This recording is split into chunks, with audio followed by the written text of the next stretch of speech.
I was done with my night shift after reconciling the register drawer with the sales receipt and heard a customer, which is weird because the closing sign was right there at the door.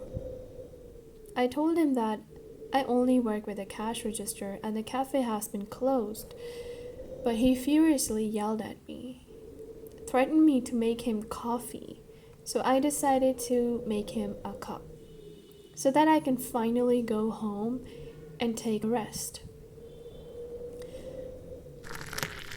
But before serving him, I felt really uncomfortable. He was staring at his laptop screen continuously, laughing like a maniac, followed by the screaming noises coming from the laptop.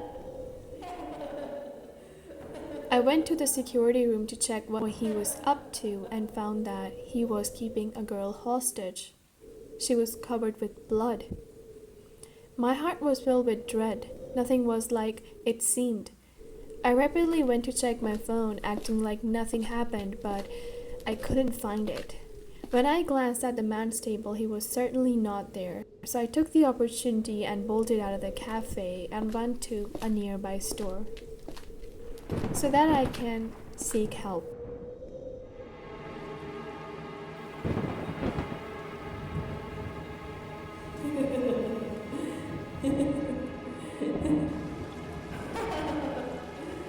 How may I help you? The closing hours of the library. I decided to pack things up and leave, as the library was vacated. Although I have been working here for quite a long time, but the mere thought of being alone in that library always made me uncomfortable, which is why I always used to instantly plan to leave once the library reached its closing hours. I quickly glanced at the screen to make sure no one's left, but I witnessed something paranormal. I went to check, and no one was there except a note. I am with you.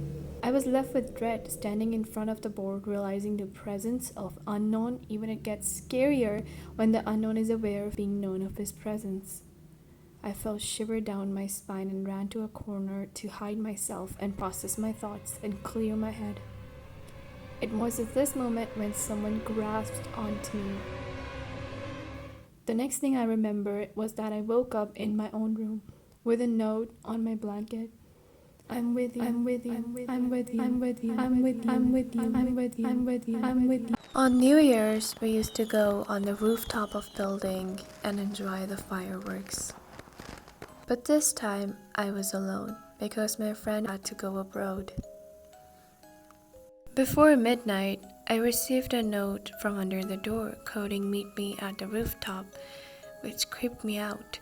But anyways, I had nothing to do, so I went upstairs.